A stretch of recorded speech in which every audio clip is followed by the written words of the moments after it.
Most medieval rules were never written down.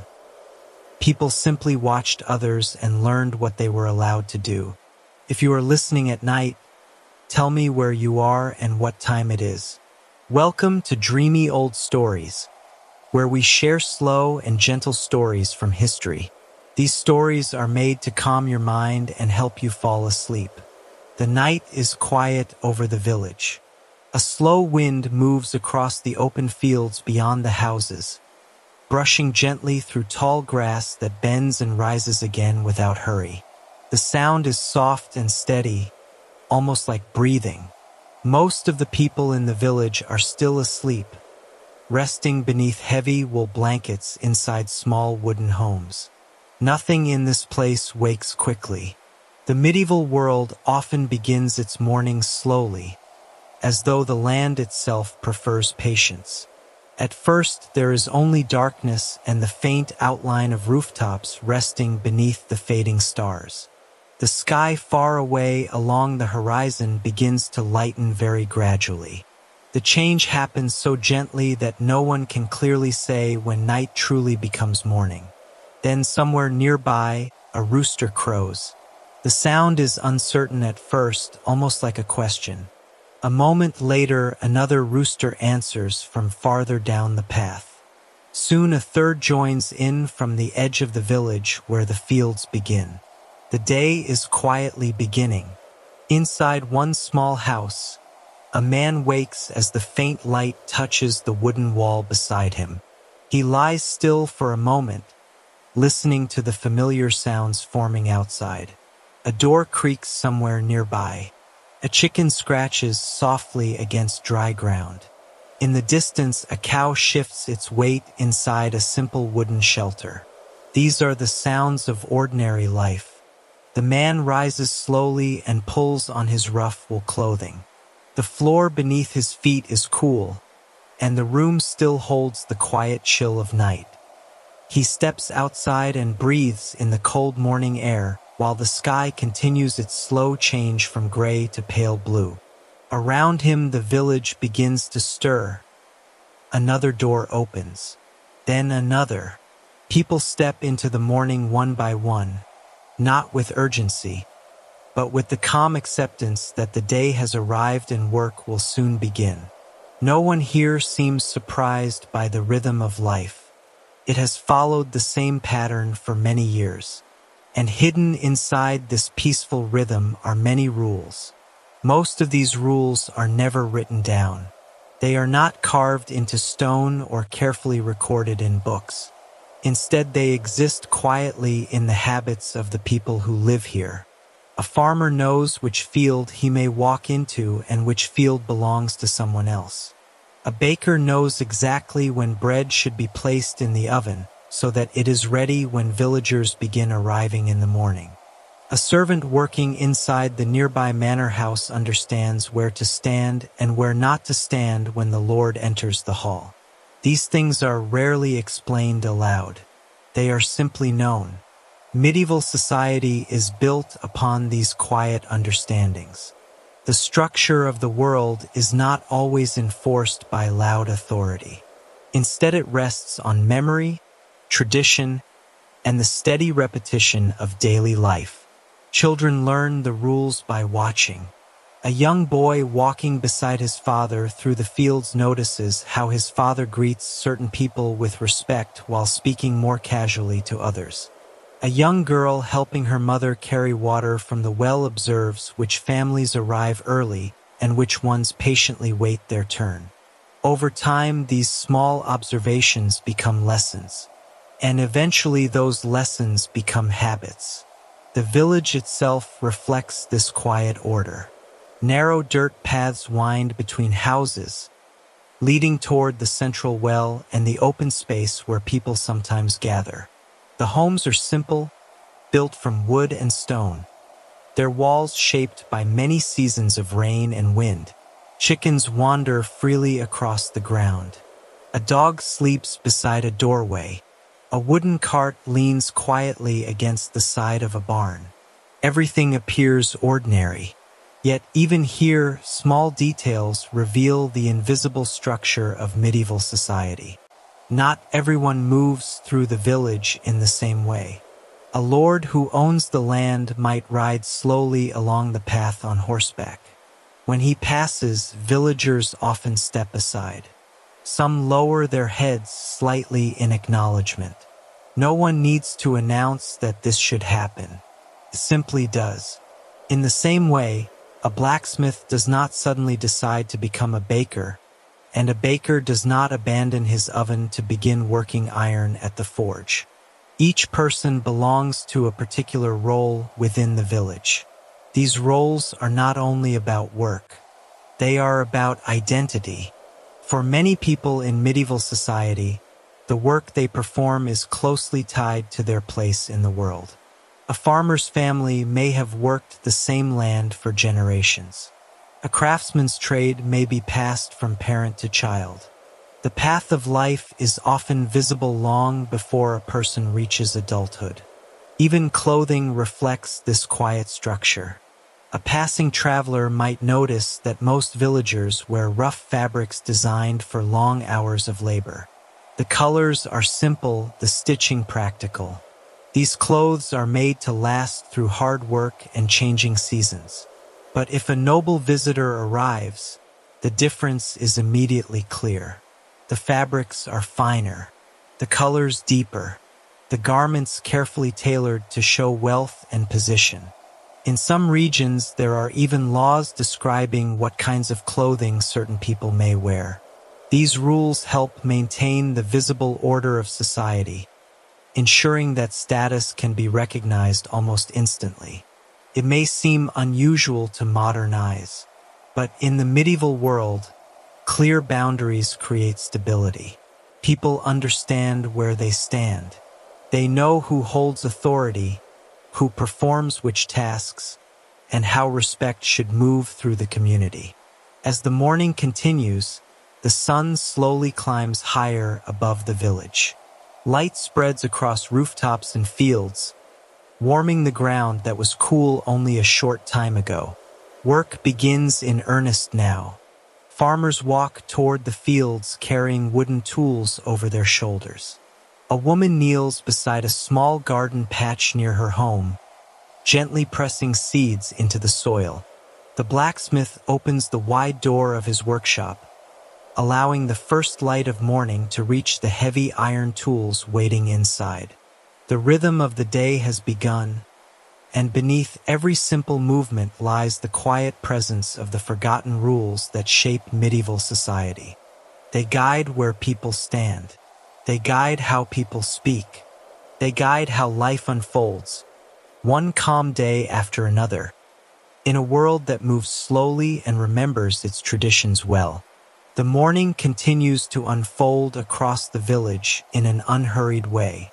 Sunlight now rests gently on the rooftops, warming the wooden walls that only a short time ago were cool from the night air. The narrow paths between houses begin to fill with quiet movement as people settle into the steady rhythm of work that defines most days. Nothing here happens suddenly. Life in a medieval village usually moves forward in small, familiar steps. A farmer walks along the edge of the path carrying a wooden hoe across his shoulder. He passes two neighbors standing beside a low fence. They speak briefly, exchanging a few calm words about the weather and the condition of the soil. Their voices are quiet, almost thoughtful. Conversations in the morning are often like this. Short, practical, unhurried.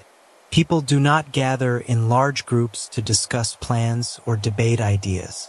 The tasks of the day are already understood. Everyone knows where they are expected to be. Even greetings follow quiet patterns.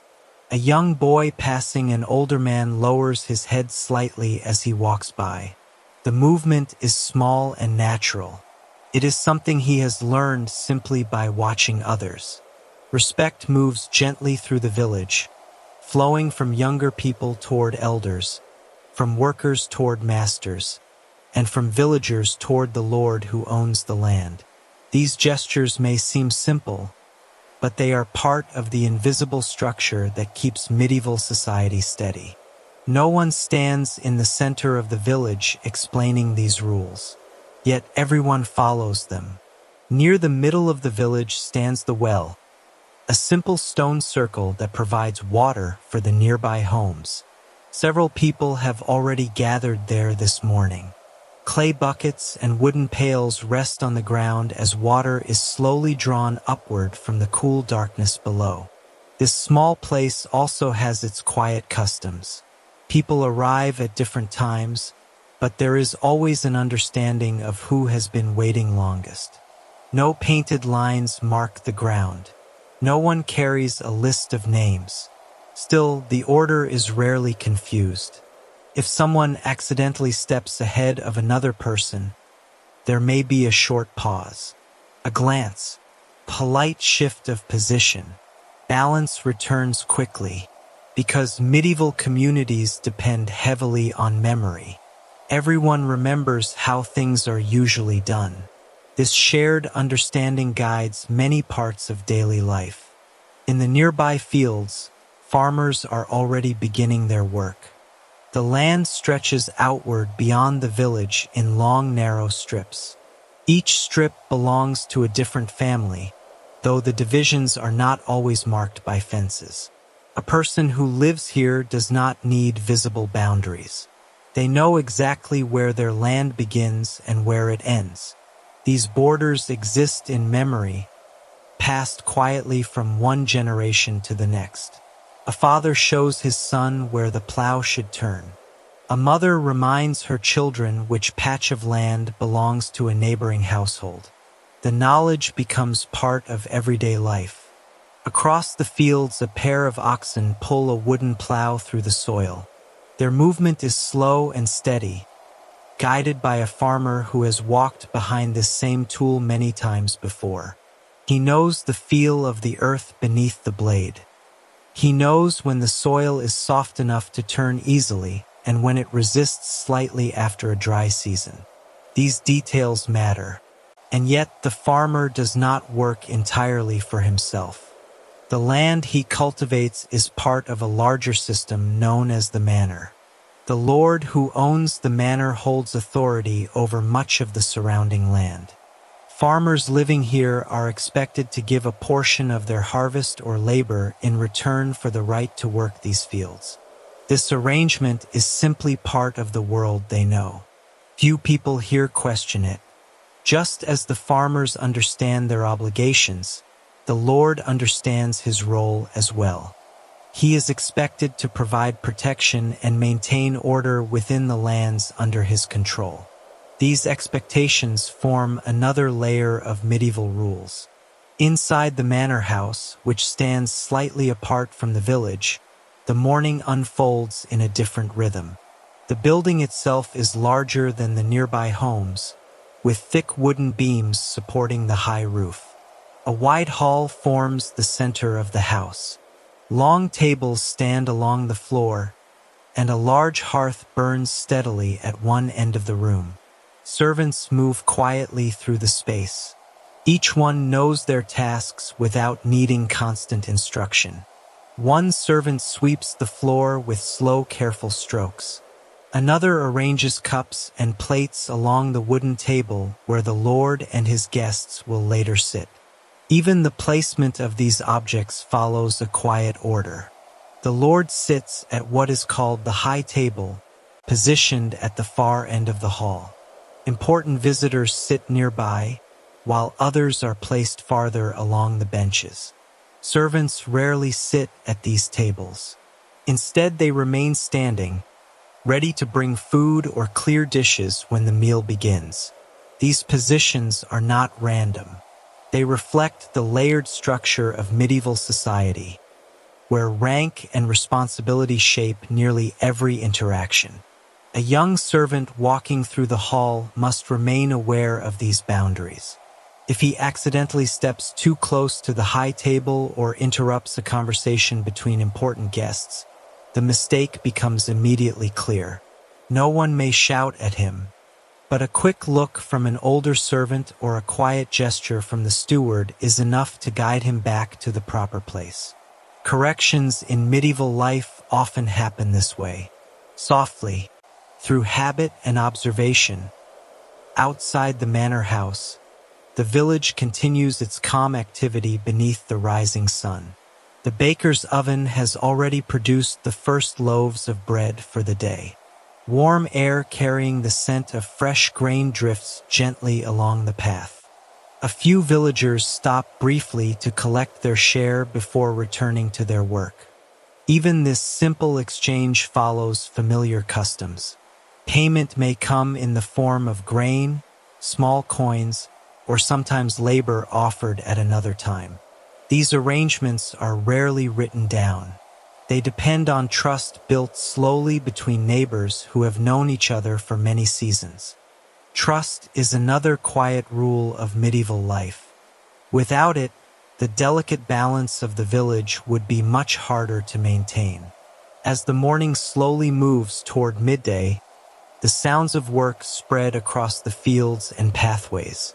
A hammer taps steadily in the blacksmith's forge. Wood creaks as a cart rolls along the uneven ground.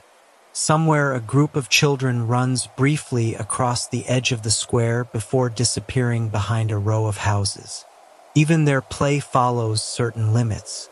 They know which gardens must not be entered and which fences should not be climbed. These rules have been explained gently many times before. Most of the time the children remember, and when they forget, the village itself quietly reminds them. Because in this world, the forgotten rules of medieval society are not truly forgotten at all. They live in memory, in habit, and in the calm daily movements of people who continue to follow them without needing to speak about them very often. As the day slowly moves beyond the middle hours, the village settles into a quieter rhythm again. The sun now stands high but gentle above the fields. Light spreads evenly across the rooftops, the narrow paths, and the long strips of farmland stretching beyond the last houses. Work continues, but the steady pace of the morning has softened slightly. A farmer pauses beside his field and leans on the handle of his tool. He studies the soil for a moment, perhaps thinking about the coming weeks and the slow growth of the crops beneath the surface. Nearby, another farmer guides his oxen along the edge of a narrow strip of land. The animals move with patient steps, their hooves pressing quietly into the earth. Everything here feels familiar, and familiarity is one of the quiet foundations of medieval life. People do not need to ask where they belong or what they are expected to do. The patterns of the village answer those questions each day.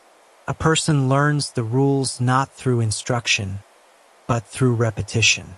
Day after day, season after season. In the center of the village, a few doors open again as the afternoon breeze begins to move gently between the houses. Someone carries a basket across the path. Another person pauses near the well, lowering a wooden bucket slowly into the cool darkness. No one rushes. There is time for each small task. Over the years, these ordinary movements have shaped a quiet understanding between the people who live here. Everyone knows that certain spaces belong to certain families. Certain voices carry more authority than others. Certain customs must be followed so that the village continues to function smoothly. These ideas are rarely spoken aloud, yet they are present everywhere, even in the smallest details.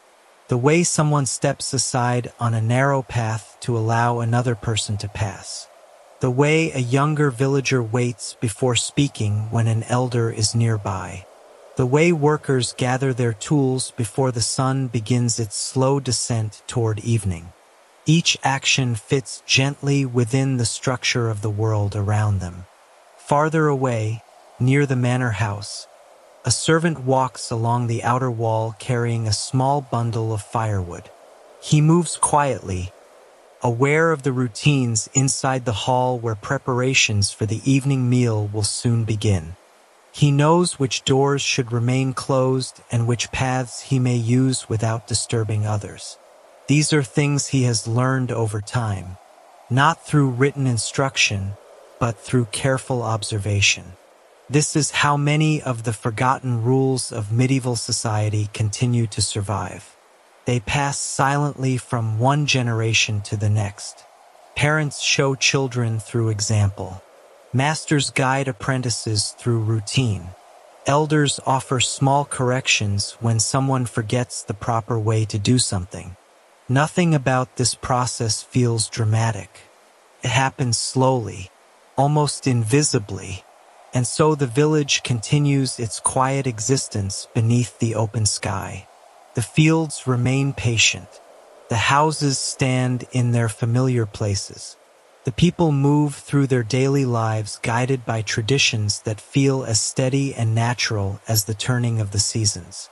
Soon the light will begin to soften again as the afternoon drifts toward evening. But for now, the day remains calm, balanced, and gently ordered by the many quiet rules that shape the world of medieval society. The afternoon slowly leans toward evening, though the change is gentle enough that most people in the village hardly notice it at first. The sun drifts quietly across the sky, its light softening as it settles lower above the distant fields. The warmth that filled the air earlier in the day begins to fade slightly, replaced by a cooler breeze that moves through the open paths between houses. Work continues, but the pace has grown calmer. A farmer gathers the wooden tools he has used throughout the day and places them carefully beside the edge of his field. The soil behind him shows long, quiet lines where the plow has passed. These marks will remain until the next rain smooths them away. He looks across the land for a moment, perhaps measuring what has been done and what still remains for tomorrow. This quiet pause is common near the end of the working day. Medieval life rarely moves from one task directly into another without reflection. The rhythm of labor often includes moments of stillness where people simply observe the land around them. Across the village, similar pauses appear.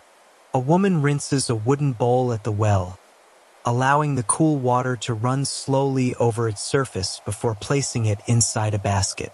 Nearby, two children sit along the edge of a low fence, their earlier energy replaced by the quiet tiredness that follows a full day of movement. Even the animals seem calmer now. Chickens wander slowly across the dirt paths. A dog stretches beside a doorway before settling down again in the fading warmth of the afternoon sun. The village breathes in a steady rhythm. Yet beneath this peaceful scene, the quiet structure of medieval society continues to shape every part of the day. Many of these rules become especially visible during the later hours, when people begin returning from the fields and the boundaries between different roles grow more noticeable again. A group of farmers walks slowly along the path leading back toward the village center. Their boots carry small traces of soil from the fields, and their shoulders move with the relaxed heaviness of long hours spent working the land. As they approach the houses, they pass a narrow road that leads toward the manor. Few villagers choose that path without reason. The manor house belongs to the Lord, and the space surrounding it carries a quiet sense of authority. The path is open, yet people instinctively move with greater care when they approach it. Some lower their voices. Others step slightly aside if a rider approaches from that direction. These reactions are not forced. They are simply habits learned over time. The Lord himself is not always present in the manor. Sometimes he travels to other lands or attends gatherings in larger towns. But even when he is absent, the presence of his authority remains. The steward manages many daily matters of the manor in his place. This man is responsible for observing the work of the fields, collecting certain portions of crops, and making sure the order of the estate is maintained. Villagers recognize him easily when he appears along the paths. He does not wear a crown or carry a sword, yet his position is understood. If the steward stops to speak with a farmer, the conversation usually carries a tone of quiet attention. The farmer listens carefully, offering respectful replies while standing with patience. This exchange reflects another small rule within the medieval world. Authority may not always appear loudly, but it is rarely ignored. Meanwhile, life within the manor house moves according to its own patterns. Inside the large hall, preparations for the evening meal are beginning. The long wooden tables are cleaned carefully, and fresh rushes are spread across the floor to soften the sound of footsteps. Servants carry simple dishes from the kitchen, placing them in the order that tradition requires. The arrangement of food, cups, and seating positions has been repeated so many times that few people need to think about it anymore. Everyone already knows where things belong. At the high table, where the Lord will sit, the place is prepared with greater care. A larger cup is set near the center. The bread placed there is often slightly finer than the loaves shared farther down the table. These differences may appear small, but they quietly reflect the layered structure of medieval society. Further along the table, places are arranged for lesser guests, visiting travelers, or trusted workers who serve the household. Each seat carries a meaning understood by those who enter the hall. No signs are needed. The room itself explains the order.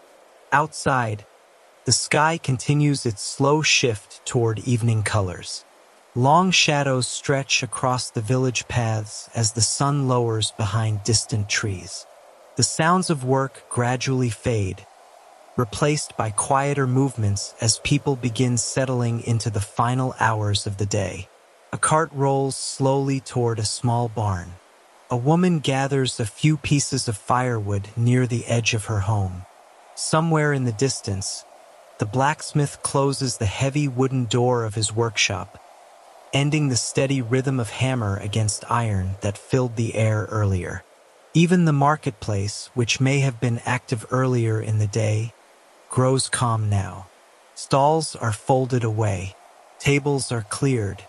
Merchants count small coins or measure remaining goods before carrying them back inside. These routines follow patterns just as carefully as the work of the fields. Markets often operate on certain days and hours, guided by local customs that villagers have followed for generations. A merchant who arrives too early or leaves too late may find few customers waiting, because the community itself quietly agrees on the proper time for these activities. The rules are not announced. They simply exist within the shared memory of the people. As the air cools further and the light softens, the village prepares for evening in the same calm manner it prepared for morning. Doors open and close. Small cooking fires are lit. The scent of simple meals drifts slowly across the narrow paths. And once again, the quiet rules of medieval society continue guiding the movements of everyone who lives here, shaping the end of the day just as gently as they shaped its beginning. Evening begins to settle gently across the village. The sun has lowered enough that the light now stretches long across the ground, touching rooftops and fences with a softer glow. The warmth of the afternoon slowly fades, and the air carries a cooler feeling that reminds everyone the working day is almost finished. People return from the fields in small groups. Their steps are steady but slower than they were in the morning. The tools they carry hang loosely in their hands now, no longer moving through soil or grain. A quiet tiredness rests on their shoulders, though it is the familiar kind that comes after a day spent following well-known routines. As they pass along the narrow paths, brief conversations begin to appear. A farmer pauses beside a neighbor to exchange a few words about the condition of the crops. Another asks whether rain might arrive within the next few days. These conversations are calm and thoughtful, rarely lasting long. The work of tomorrow is already understood. Further along the path, a young boy carries a small bundle of sticks toward his family's home. His arms struggle slightly beneath the weight, but he continues with patient determination. When he passes an older woman standing beside her doorway, he offers a quiet greeting. She nods slowly in return. Small gestures like this move through medieval life constantly. They may seem simple, but they help maintain the careful balance within the community. Respect is not only shown during formal occasions or inside the manor hall. It exists in everyday moments. The way someone greets a neighbor, the way a younger villager steps aside along a narrow path, the way voices soften when elders speak. These habits form another layer of the quiet rules guiding medieval society. As more people return from the fields, the center of the village grows gently active again. Smoke begins to rise from several houses as cooking fires are lit for the evening meal.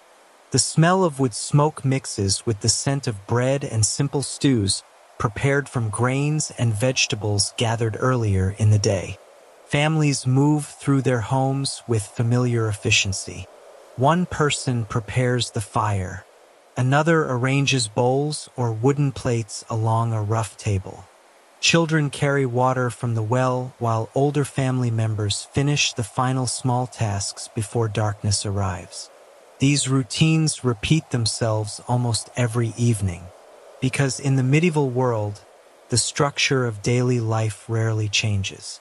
Certain tasks belong to morning hours, others belong to evening, and people learn these patterns so thoroughly that they rarely need to think about them.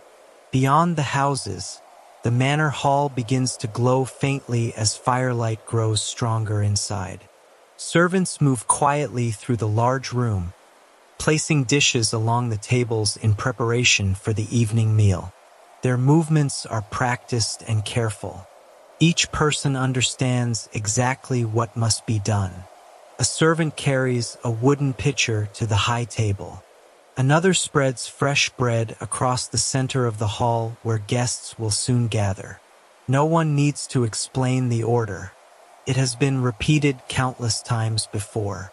Even the act of entering the hall follows its own quiet customs. Those of higher rank are usually seated first.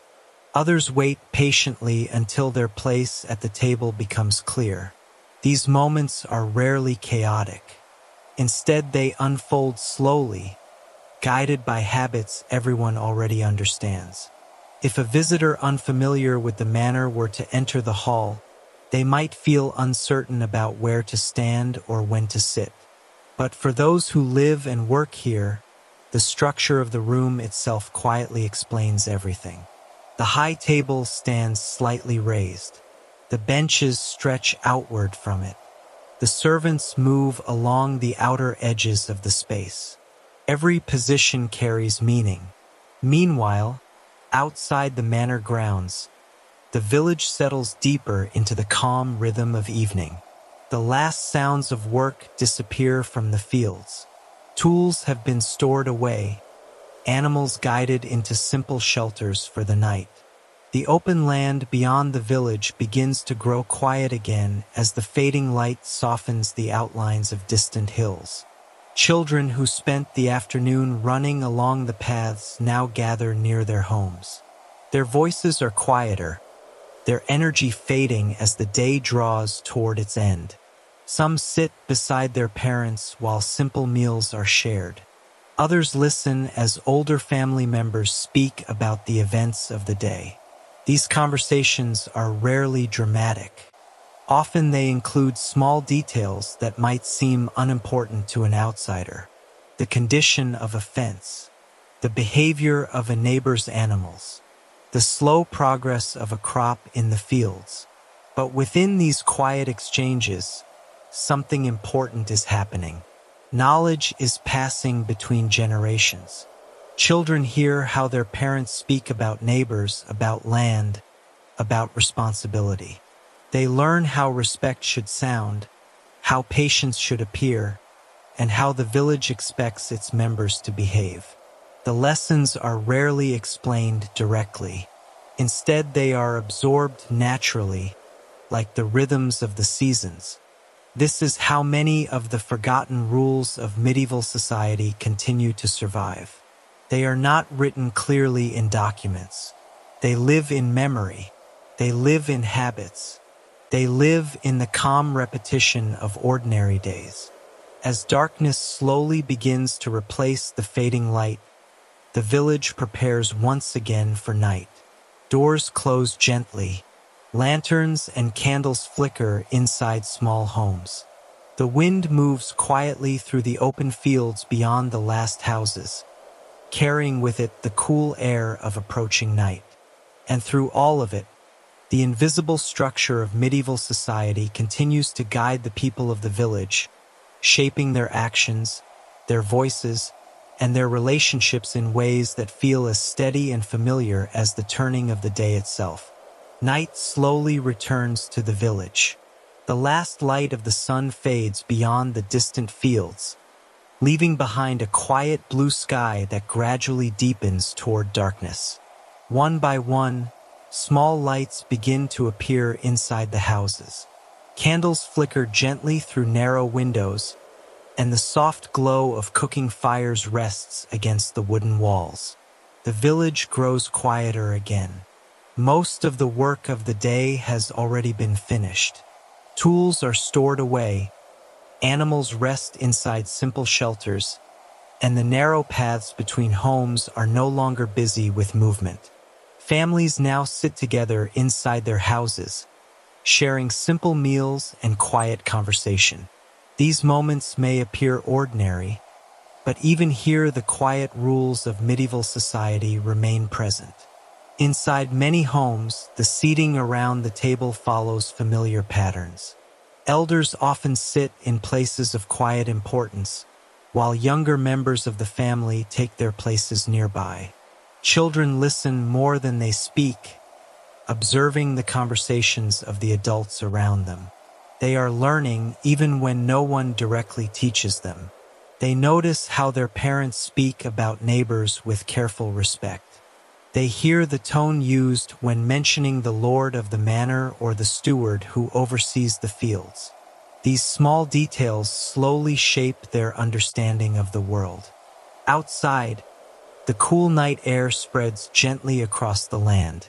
The fields beyond the village grow still, their long rows of crops resting beneath the darkening sky. Somewhere far away, an owl calls softly from the edge of the forest.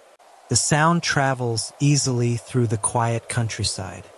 Back in the village, doors close one after another as families prepare for sleep. A final bucket of water may be carried from the well. A small fire is adjusted to burn safely through the colder hours of the night. These actions also follow familiar routines repeated over many generations. People know how to prepare their homes for darkness. They know when the village will grow silent. And tomorrow, when the first light of morning slowly returns across the fields, the same quiet rhythms will begin again. The same paths will fill with footsteps. The same voices will greet neighbors along the way.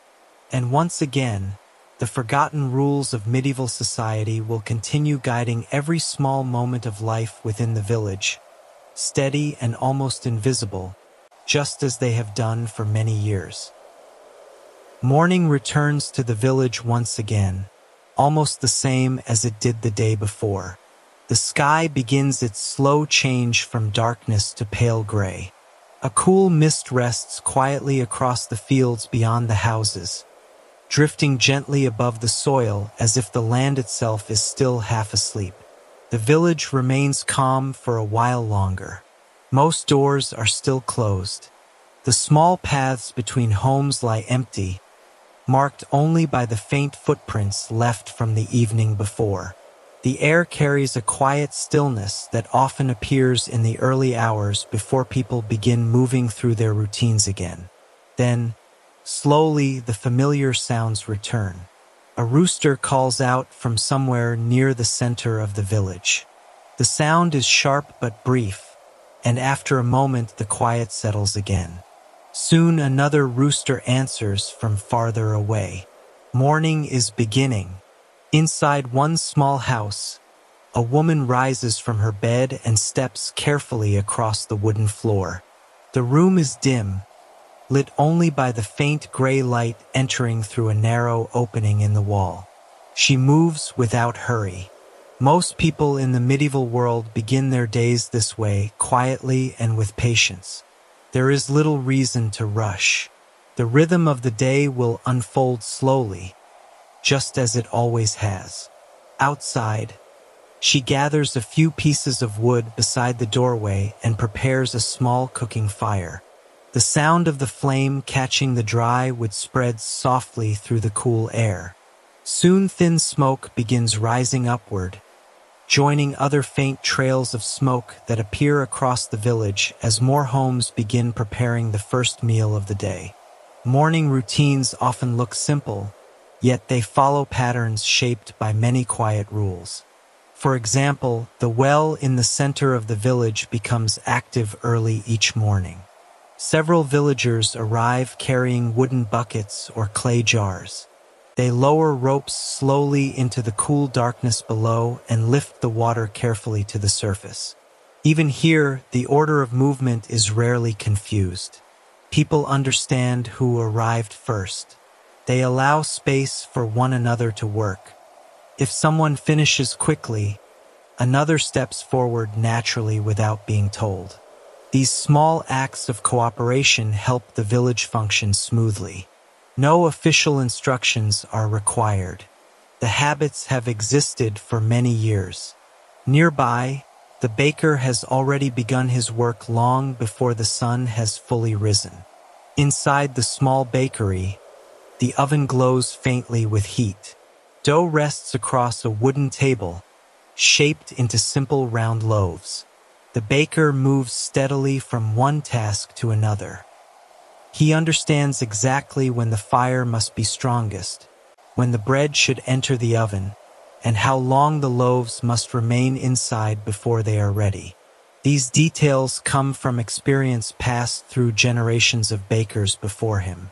His work belongs to him alone. A farmer might grow the grain used for the bread, but the process of baking is a craft protected by custom. The baker's place in the village is recognized and respected. This separation of work is another quiet rule of medieval society. Each person performs the task that belongs to their role. A blacksmith works iron. A miller grinds grain. A carpenter shapes wood for buildings and tools. These trades rarely overlap. The structure helps maintain order within the community. As the morning light grows stronger, the village paths slowly fill with movement. Farmers begin walking toward the open fields, carrying tools across their shoulders. The ground beneath their feet still holds traces of moisture from the night air. Their steps are steady. Many of these farmers have followed the same path every morning for most of their lives. They know the curves of the road, the location of each fence, and the quiet places where birds often gather near the edges of the land. Beyond the village houses, the fields stretch outward in long, narrow strips. Each strip belongs to a different household, though the divisions between them are often invisible. A person unfamiliar with the area might struggle to see where one family's land ends and another begins. But the farmers who live here know the boundaries perfectly. They have known them since childhood. Their parents walked these same lines before them, guiding plows along the edges and turning carefully at the same points year after year. Memory keeps the borders clear. The lord of the manor holds ownership of much of the surrounding land, yet the daily care of the fields rests in the hands of the farmers who work them. In return for this privilege, farmers provide a portion of their harvest or labor to the manor. This arrangement forms part of the larger system that organizes medieval society. Most villagers accept it as natural. The structure has existed for longer than anyone can easily remember. Meanwhile, near the manor house itself, activity begins quietly as well. The large building stands slightly above the village on a small rise of land. Its thick wooden beams and wide hall reflect the authority of the lord who lives there. Servants open the heavy doors and begin the tasks that prepare the hall for the day ahead. One servant sweeps the floor slowly, pushing aside bits of straw and dust. Another arranges simple wooden cups along a long table that will later hold the midday meal. Their movements are careful and quiet. Every action follows a pattern that has been repeated many times before. Even the placement of objects inside the hall reflects the order of medieval society. The high table stands at one end of the room, reserved for the lord and honored guests. Other tables stretch outward across the hall where lesser members of the household will sit. No one questions this arrangement. It simply reflects the way the world is organized. Outside, the sun finally rises above the distant trees, spreading warm light across the fields and rooftops of the village. The new day has fully begun. And once again, the quiet rules of medieval society continue guiding the people who live here, shaping their movements and decisions in ways that feel as natural and steady as the turning of the seasons. As the sun rises higher, the village settles once again into the steady rhythm of the morning. Light spreads across the fields and narrow paths, warming the wooden walls of the houses and slowly lifting the cool mist that rested over the land earlier. The sounds of work begin to fill the air, though they are never loud or hurried. Instead, they appear gradually. A wooden gate opens somewhere near the edge of the village. A cart creaks as its wheels begin rolling along the uneven ground. From the direction of the blacksmith's workshop comes the steady tapping of metal being shaped against iron. Each sound belongs to a different task. Each task belongs to a different person. And this careful separation is one of the quiet structures that keeps medieval society balanced. The blacksmith, for example, holds a place of quiet importance in the community. Inside the dim warmth of his workshop, he stands beside a glowing forge where iron tools are shaped with steady hands. Farmers depend on the tools he repairs. The nails used in wooden buildings often pass through his workshop as well. Even the metal fittings on carts and doors may begin their lives beneath his hammer. Yet despite the value of his work, the blacksmith rarely moves beyond the boundaries of his craft. He does not travel through the village offering to bake bread or grind grain. Those tasks belong to others. This understanding exists without formal instruction. Everyone simply knows their place within the network of work that supports the village. Further along the path, the miller begins his own day beside the slow-turning wheel of the mill. Water from a nearby stream pushes gently against the wooden blades, causing the wheel to rotate with patient rhythm. Inside the mill building, heavy stones grind grain into flour. Farmers arrive carrying sacks of harvested grain across their shoulders. They wait calmly for their turn while the miller measures the grain and begins the grinding process. Even here, another quiet rule appears. The miller often keeps a small portion of the flour as payment for his work. This share is accepted as part of the arrangement that allows the mill to continue operating for the entire village. Few people argue with this custom. It has been followed for many years. Nearby, the open fields stretch outward beneath the bright morning sky. Farmers' guide plows through the soil while others walk carefully along the narrow strips of land that belong to their households. The work is slow and repetitive. Yet within this repetition lies a deep familiarity with the land itself. Farmers know which patches of soil remain moist after rain. They remember which areas of the field receive the strongest sunlight and which places may struggle during dry seasons. This knowledge is not written in books. It lives in memory. Often it passes from parent to child through years of shared labor. A father walking beside his son may pause for a moment, pointing toward a small change in the soil's color or texture. The explanation may be brief, perhaps only a few words, but the lesson remains.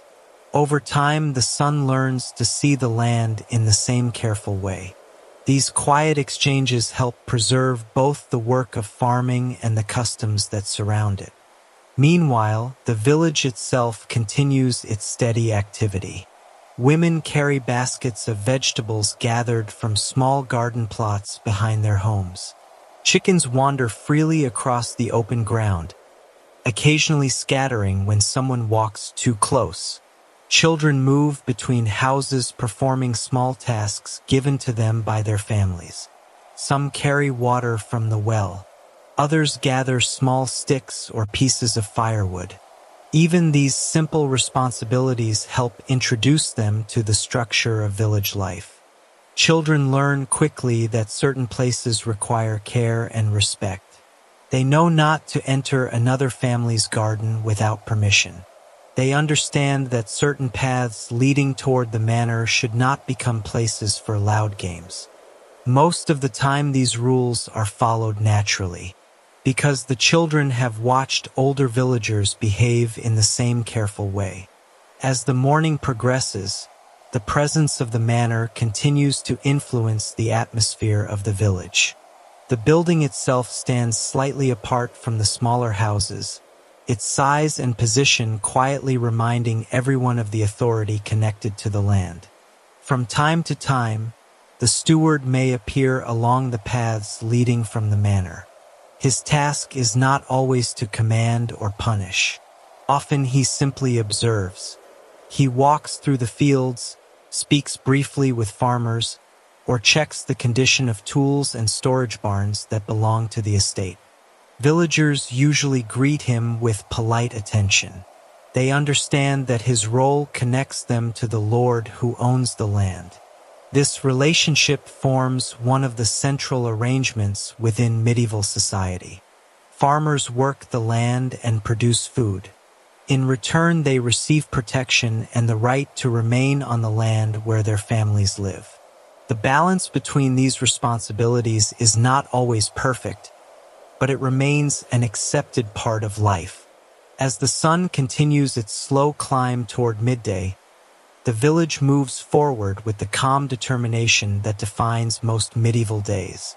Work continues across the fields. The mill will turn steadily beside the stream.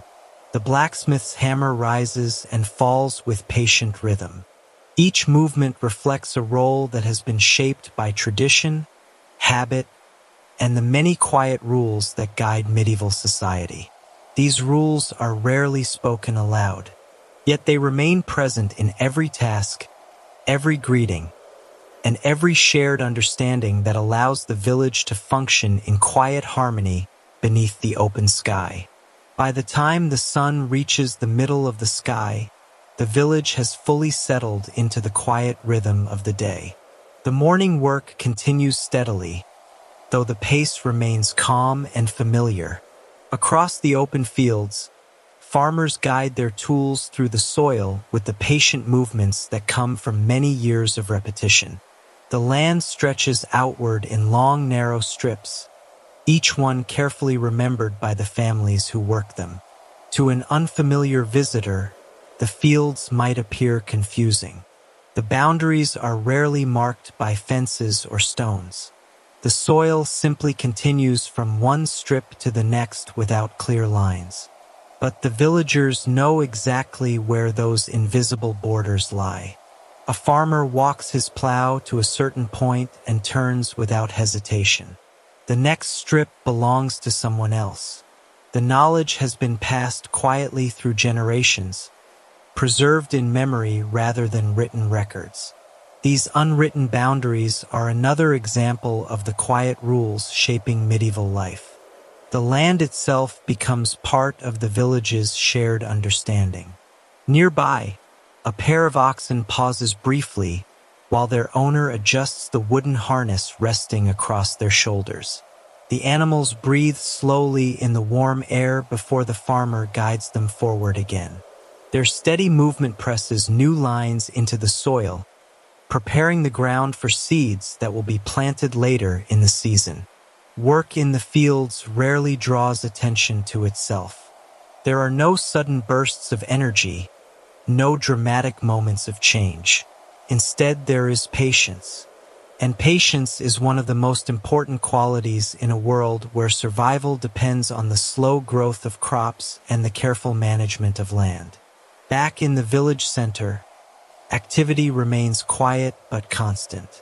The well continues to serve its purpose as people arrive throughout the morning. A woman lowers a bucket into the dark water below and pulls it upward with practiced ease. Nearby, another villager waits calmly, holding an empty clay jar. Neither speaks much. There is no need. The order of movement is already understood. Once the first bucket has been filled and carried away, the next person steps forward naturally. These small moments of cooperation appear countless times throughout the day. They are rarely discussed, yet they help maintain the steady balance within the community. Elsewhere in the village, the baker steps outside his shop for a brief moment, brushing flour from his hands. The morning's work has already produced several rows of simple loaves that now rest on wooden shelves inside the warm bakery. The smell of fresh bread drifts softly through the air. A few villagers pass by and pause long enough to collect what they need for the day. The exchange is quiet and familiar. A small payment is offered, sometimes in coins, sometimes in grain or another form of trade. These arrangements rely on trust built over time. The baker knows the families who live here. The villagers know the value of his work. This quiet network of exchange allows the community to function without constant supervision or written agreements. Meanwhile, the manor house continues its own steady routine. Inside the great hall, servants move carefully between the long tables. Preparations for the midday meal are already beginning, though there is still time before the Lord and his household gather. The steward walks slowly through the hall, observing the work with calm attention. He rarely raises his voice. Most of the people working here already understand their responsibilities. A servant adjusts the position of a wooden cup near the high table. Another carries a small basket of bread toward the kitchen. Each task is performed with the quiet awareness that the structure of the household depends on these routines being followed correctly. The high table remains the central point of the hall. It stands slightly raised above the others, reminding everyone who enters that the Lord's place in society carries authority and respect. Further down the hall, other seats wait for members of the household who hold lesser positions. These arrangements may seem simple, but they reflect the larger pattern of medieval society. Every person occupies a place. Every place carries certain expectations. As the midday light spreads across the village once more, the familiar pattern of life continues without interruption. Farmers remain in the fields. Craftsmen continue their work in workshops and small buildings along the paths. Children complete small tasks given to them by their families. The rhythm of the day moves forward calmly, guided by habits that have existed for many years. No one gathers to discuss these rules. No one announces them aloud. Yet they shape the village just as surely as the soil shapes the fields beyond it. And as the sun slowly continues its journey across the sky, the quiet structure of medieval society remains present in every corner of the village, steady and almost invisible, guiding the lives of the people who move through it each day. The midday sun rests quietly above the village, casting a wide blanket of light across the fields and rooftops. The morning hours have passed without urgency, and now the day settles into a slower, heavier rhythm that often arrives when the sun stands at its highest point. Work continues, though many movements become slightly more deliberate during this time. Farmers pause more often as they guide their plows across the soil. A man wipes his brow with the edge of his sleeve before returning to the steady pull of the wooden handle in his hands. The oxen beside him breathe slowly, their hooves pressing patient patterns into the warm earth. Nothing in this scene feels rushed. In the medieval world, time often feels wide and open. There are tasks to complete, of course, but the day unfolds in a steady sequence that rarely demands sudden speed. Across the fields, several farmers work within sight of one another. Though they are separated by narrow strips of land, they share an understanding of the same routines. From time to time, one farmer lifts his head and glances toward another, offering a brief nod before returning his attention to the soil. These quiet acknowledgments are common. They do not interrupt the work, yet they remind each person that they are part of a larger community moving through the same patterns of life. Even here in the open fields, the rules of medieval society remain present. The land itself carries a structure that shapes how people interact with it. Long ago, the fields surrounding many villages were divided into strips assigned to different families. These strips allow each household to cultivate a portion of the land while still remaining part of the larger farming system managed by the manor. A farmer knows exactly which section of soil belongs to his family.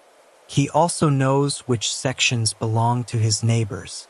The boundaries between them are often invisible, yet they are rarely crossed by mistake. This understanding has been passed carefully through generations. Parents guide their children along the edges of the land, pointing out small landmarks that help define where one strip ends and another begins. Perhaps a particular stone rests at the corner of a field. Perhaps a certain tree stands near the turning point of the plow. Over time, these small details become part of the village memory. As the sun continues shining over the fields, the steady sounds of labor carry softly through the air. The creak of wooden carts moves slowly along the dirt road. The distant tapping of a hammer from the blacksmith's workshop drifts across the open space between buildings. Each sound belongs to someone fulfilling a role within the village, and each role carries its own expectations. The blacksmith continues shaping tools that farmers rely upon. The carpenter repairs wooden structures that shelter animals and store grain. The miller tends the large grinding stones that transform harvested grain into flour. None of these trades exists in isolation. They depend on one another in quiet ways. Farmers bring grain to the miller. The miller relies on the blacksmith to maintain metal parts within the mill. The blacksmith depends on the carpenter to repair the wooden supports that hold his workshop together. This network of work forms another layer of the invisible rules guiding medieval life. People rarely change trades suddenly. Skills are usually learned slowly through apprenticeship. A young apprentice may spend years watching a master craftsman before fully learning the trade. Patience is essential. A boy who wishes to become a blacksmith begins by carrying tools, cleaning the workshop, and observing how iron responds to heat and pressure. Over time, he learns the rhythm of the hammer and the careful timing required to shape metal properly. These lessons cannot be rushed. They grow gradually through repetition and careful guidance. Meanwhile, within the village itself, the midday hour brings a brief shift in activity. Some villagers pause their work to eat a simple meal. Bread, vegetables, and perhaps a small portion of cheese are shared beneath the shade of a tree or beside the doorway of a home. The meal is quiet, People speak softly while they eat, conserving energy for the hours of work that still remain. Children sit nearby, sometimes listening to the conversations of the adults while holding small pieces of bread in their hands. Even these moments around food reflect the structure of medieval society. Families often eat together within their own homes, while servants in the manor house eat according to the schedule of the household they serve. Inside the manor hall, preparations for the midday meal are nearly complete. The large room carries the warm scent of cooking as servants move carefully between the tables. Wooden bowls are placed in orderly rows. Cups are arranged where they will soon be needed. At the far end of the hall stands the high table. It is not decorated in grand luxury, yet its position alone reveals its importance. This is where the lord of the manor sits, slightly elevated above the others in the room. Nearby seats are reserved for guests or members of the household who hold positions of authority. Further down the hall, other places wait for servants and workers who will join the meal later. The arrangement is quiet but clear. No signs explain who belongs where. The structure of the room itself provides the answer. Outside, the afternoon slowly begins to approach. The sunlight softens slightly, though the warmth remains steady across the land. Farmers return to their work after their brief rest, guiding tools once again through the soil. The village continues moving through its calm daily rhythm, and beneath every task, every conversation, and every shared meal, the forgotten rules of medieval society continue shaping life in ways that feel both ordinary and deeply familiar. The afternoon settles over the village with a quiet steadiness. The sun has moved slightly beyond its highest point, though its warmth still rests across the fields and rooftops. The brief pause of the midday meal has passed, and many villagers have returned to the tasks that shape the rest of the day. In the fields, farmers resume their patient work. The soil turns slowly beneath wooden plows, leaving long dark lines across the earth. Oxen move forward with steady strength, their breathing calm and rhythmic as they pull the weight of the tools behind them. A farmer walks beside them, guiding their path with small adjustments of the reins. His movements are familiar and careful. He has performed the same work through many seasons, and his body understands the rhythm of the land almost without thought. Nearby, another farmer bends low to examine the condition of young plants pushing through the soil. He brushes away a small patch of weeds before rising again. These quiet moments of attention happen throughout the fields. They are part of the steady responsibility farmers carry for the land they cultivate. Yet even while working alone or in small groups, the farmers remain connected to the larger structure of the manor. From time to time, the steward may appear along the edge of the fields. His presence is rarely loud or demanding. Most of the time, he simply walks along the narrow paths that separate the strips of land. He observes. He notices the condition of the crops, the progress of the plowing, and the general care being given to the fields that belong to the estate.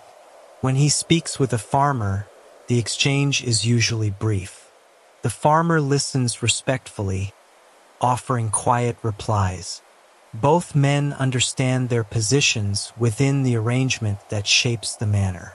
The land belongs to the Lord. The farmers work it. In return, they receive protection and the right to remain on the land where their homes stand. This relationship has existed for many generations, and most villagers accept it as part of the natural order of their world. Back in the village, the afternoon brings a different set of activities. Craftsmen continue their work inside small workshops scattered along the narrow paths. The blacksmith's forge glows faintly in the dim interior of his building. Each strike of the hammer sends a sharp, ringing sound through the air before fading quickly. Inside the carpenter's workshop, wood shavings gather on the floor as boards are carefully shaped into useful tools and repairs for the village. The carpenter pauses from time to measure his work with careful attention. A poorly cut beam or uneven joint could weaken a structure that must stand through many seasons of wind and rain. Patience guides every movement. Across the village square, the well continues to serve as a quiet meeting place for villagers completing small tasks throughout the day. A woman lowers a bucket slowly into the water while another waits beside her with a clay jar resting against her hip. They exchange a few quiet words about the day's work before lifting the water together. These brief conversations often carry small pieces of news. Perhaps someone mentions that a traveling merchant may arrive within the next few days. Perhaps another villager speaks about repairs needed along a section of fence near the fields. The information spreads slowly through the village this way, carried through ordinary conversation rather than formal announcements. This gentle sharing of news helps maintain the awareness of the community. Everyone eventually learns what is happening, though rarely all at once. Nearby, a group of children gathers along the edge of the square. Their play is quieter now than it was earlier in the day. The heat of the afternoon encourages slower movements, and their energy has softened after many hours of activity. One child traces lines in the dirt with a small stick while another balances carefully along a low wooden fence. Even during play, they remain aware of the expectations that guide village life. They do not wander far from the houses. They avoid certain paths that lead toward the manor grounds. These habits are not always explained directly. They are learned through observation and gentle reminders from parents and older villagers. Meanwhile, inside the manor hall, the remains of the midday meal are being cleared away. Servants move quietly between the long tables, collecting wooden bowls and cups before carrying them toward the kitchen area. The steward walks slowly along the side of the hall, occasionally pausing to observe the work being done. The room itself grows calmer again as the activity of the meal fades. Sunlight enters through narrow windows, casting long shapes across the wooden floor.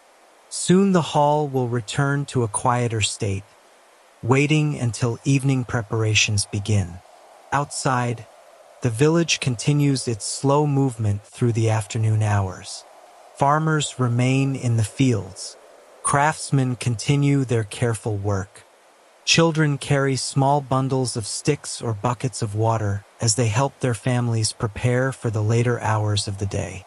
The rhythm of life remains steady. And throughout it all, the quiet rules of medieval society continue guiding each person toward the role they understand, shaping the calm and familiar patterns that hold the village together.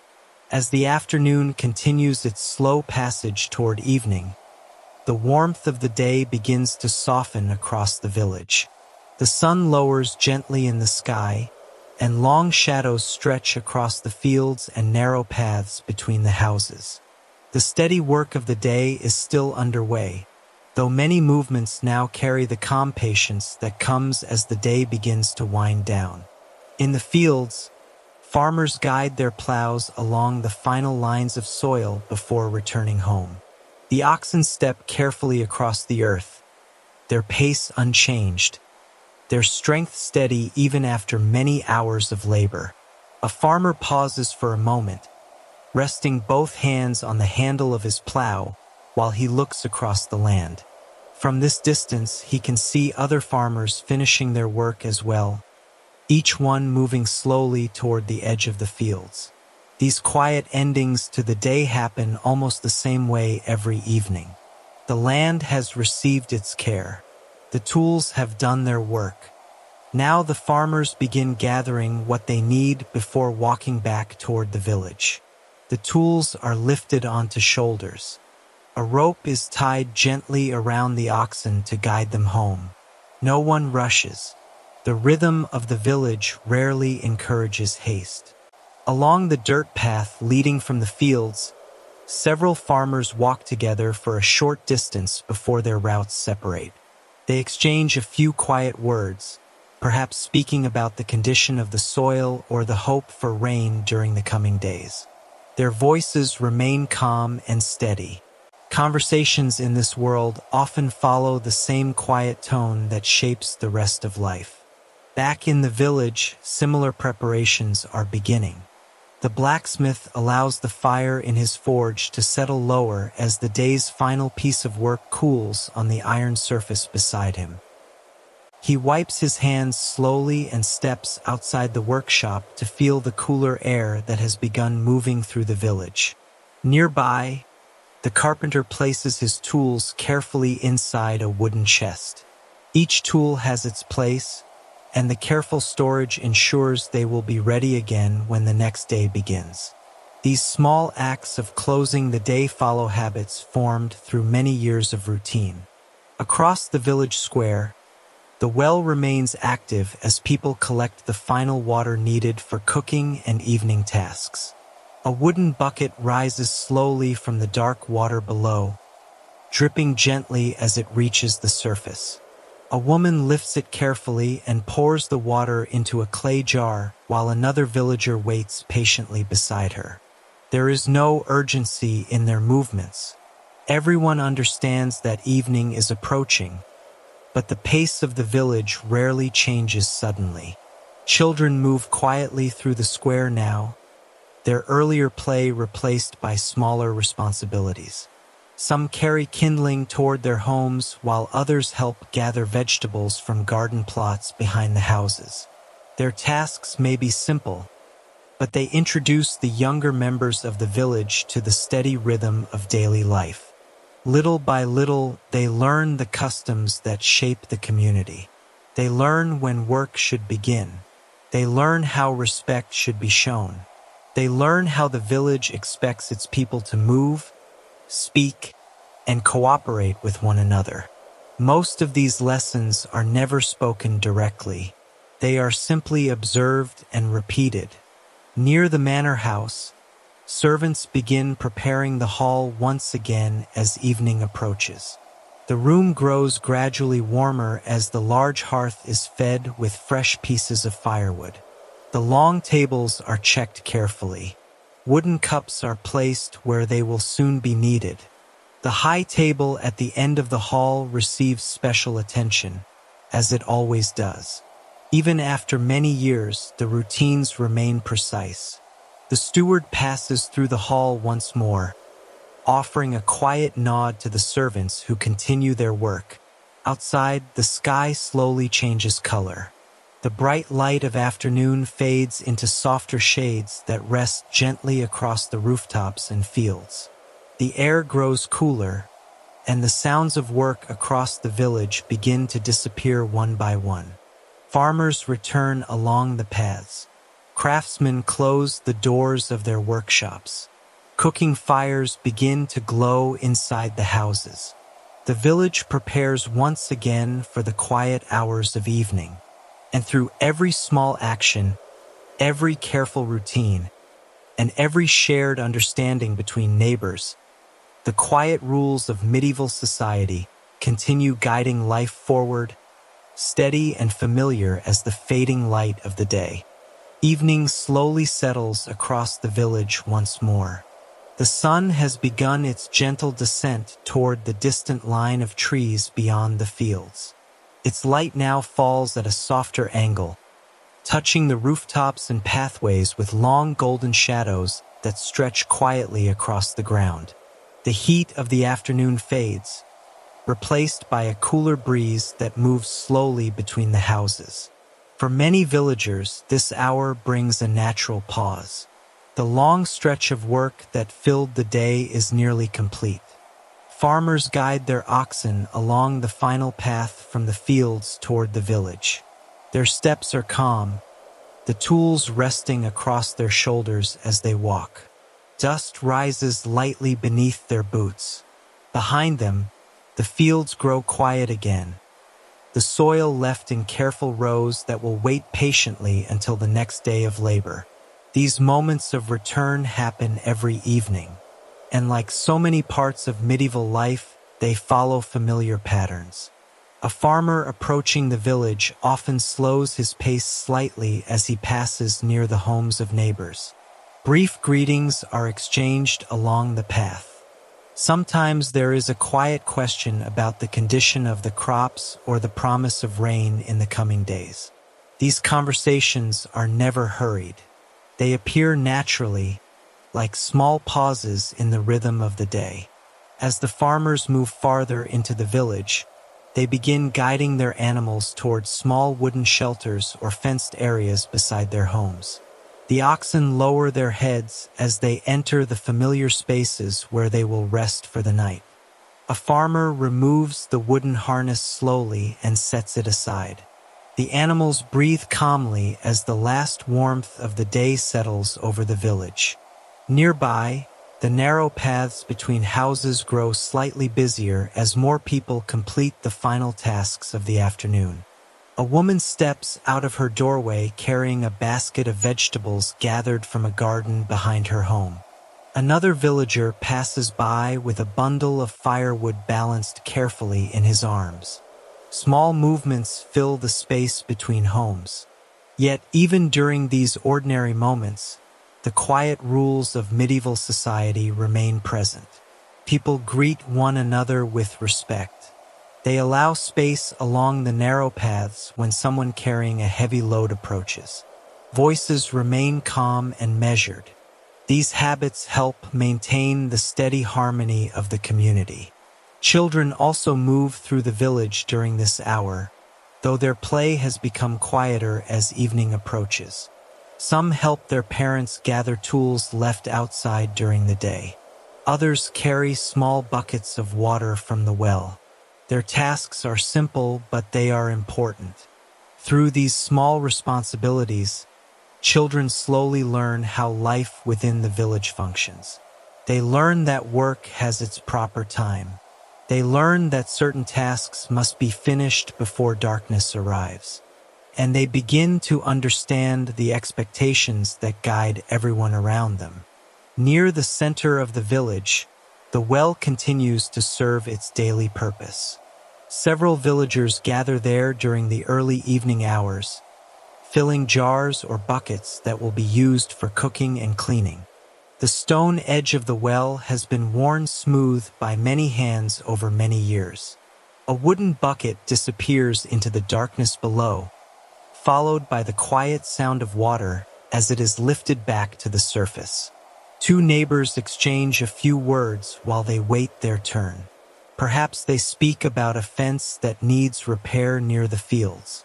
Perhaps they mention a traveler who was seen earlier along the road leading toward the next town. In this way, small pieces of information move slowly through the village. News spreads not through announcements, but through ordinary conversation. Nearby, the baker steps outside his shop as the final warmth of the oven fades behind him. The loaves baked earlier in the day have already been shared among the households of the village. Only a few remain resting on the wooden shelves inside. He stretches his arms slightly and looks toward the western sky where the sun continues lowering behind the fields. The day has been long, but its rhythm has been steady. Across the village, other craftsmen complete similar closing routines. The blacksmith allows the fire in his forge to settle into glowing coals. The carpenter gathers his tools into a wooden chest. The miller checks the slow turning of the mill wheel before preparing to close the building for the night. Each person follows the habits of their trade. Each trade holds its place within the larger structure of the community. These roles rarely change from day to day. A person born into a farming household often remains a farmer. The child of a craftsman may learn the same skills and continue the work of the family. Such patterns are not always written in laws, yet they shape the lives of villagers just as strongly as any official rule. Beyond the houses, the manor stands quietly above the village. Its large hall is beginning to glow faintly with firelight as servants prepare for the evening meal. The building appears calm from the outside, but inside the familiar routines of the household are already underway. Servants carry wooden bowls and cups across the long tables. The steward walks through the hall with steady steps, observing the preparations with quiet attention. Everything moves according to a structure that has been followed many times before. Outside, the sky continues its slow transformation. The bright light of day softens into warmer colors that spread across the horizon. The air cools further as evening deepens. The village prepares once again for the calm hours of night. And as the sun slowly disappears beyond the distant fields, the quiet rules of medieval society continue guiding each person through the final moments of the day, just as gently as they guided the beginning of it. The evening deepens slowly over the village. The sun has nearly disappeared beyond the distant fields, leaving behind a warm glow along the horizon. The light fades gently from gold to a softer gray, and the first hints of night begin to settle across the rooftops and narrow paths. The village grows calmer as people return fully to their homes. Small cooking fires burn inside many houses now. Thin streams of smoke drift upward into the cooling air, carrying the quiet scent of wood and simple meals being prepared for the evening. Families gather indoors. Wooden doors close softly behind them, though some remain partly open to allow the last light of the day to enter the room. Inside one home, a family sits around a rough wooden table. A small candle flickers beside a bowl of stew placed at the center. Pieces of bread rest nearby, ready to be shared. The meal is simple, but it follows patterns that have been repeated many times before. The older members of the family usually take their places first, while the younger ones sit beside them. Children watch and listen more than they speak, learning the quiet expectations that guide family life. They observe how the adults begin the meal. They notice when it is proper to speak and when silence is preferred. These lessons are not explained with long instruction. They are simply part of living within the household. Across the village, similar scenes appear inside many homes. Families eat, talk quietly, and reflect on the events of the day. A farmer may speak about the progress made in the fields. A mother may mention the work completed in the garden. The conversations are calm. Often they move slowly from one small topic to another.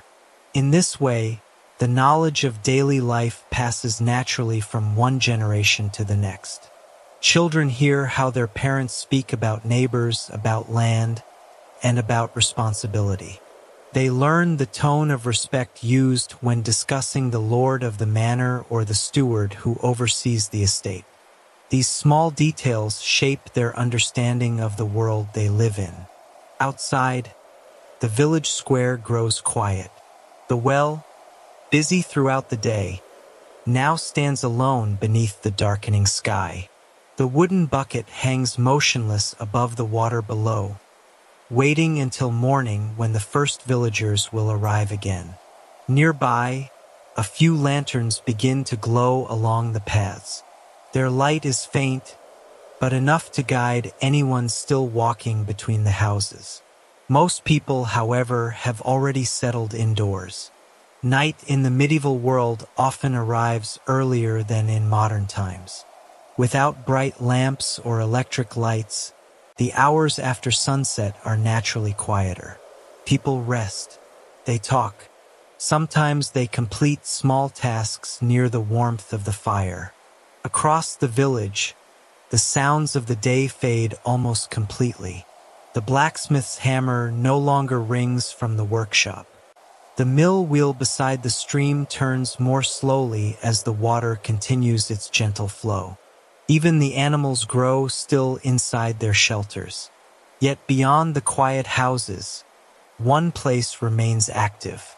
Inside the manor hall, the evening meal is beginning. The large room glows warmly from the fire burning in the hearth. Long tables stretch across the hall, filled with members of the household who have gathered to eat. At the high table sits the lord of the manor. Nearby sit guests or trusted members of the household. Further down the hall, others take their places along the benches. The arrangement follows a structure that everyone present understands. Servants move quietly between the tables carrying wooden bowls and cups. Their steps are careful, their voices low. Each person performs their task according to the customs of the household. Even the order in which food is served follows tradition. Those seated at the high table receive their portions first. Others wait patiently until their turn arrives. These moments inside the manor reflect the wider structure of medieval society. Rank and responsibility shape the arrangement of the room. Every person present knows their place, and although the rules are rarely spoken aloud, they guide each movement inside the hall. Outside, night spreads steadily across the land. The final colors of sunset fade from the sky. Stars begin appearing slowly above the quiet fields beyond the village. The air grows cooler. Most doors are now closed. Candles flicker inside the houses as families prepare for sleep. And throughout the village, the calm structure of medieval life continues quietly, shaped by customs and expectations that guide each person through the final hours of the day. Night settles gently across the village. The final glow of sunset has faded from the horizon, leaving the sky deep and quiet above the dark fields. One by one, the small lights inside the houses begin to dim as families finish their evening routines. Inside many homes, the warmth of the fire still glows softly. A few quiet conversations continue near the hearth while wooden bowls are cleared from the table. Someone adjusts the fire so that it will burn safely through the colder hours of the night. These small tasks happen almost automatically. They have been repeated so many times that no one needs to think carefully about them anymore. Children grow quiet as sleep begins to pull at their eyes. Parents guide them gently toward the simple beds arranged along the walls of the room. The day has been long. Morning will arrive again soon enough. Outside, the narrow paths between the houses are now almost empty. The well in the center of the village rests in complete stillness. The bucket hangs quietly above the water below, untouched since the last villager finished gathering water earlier in the evening.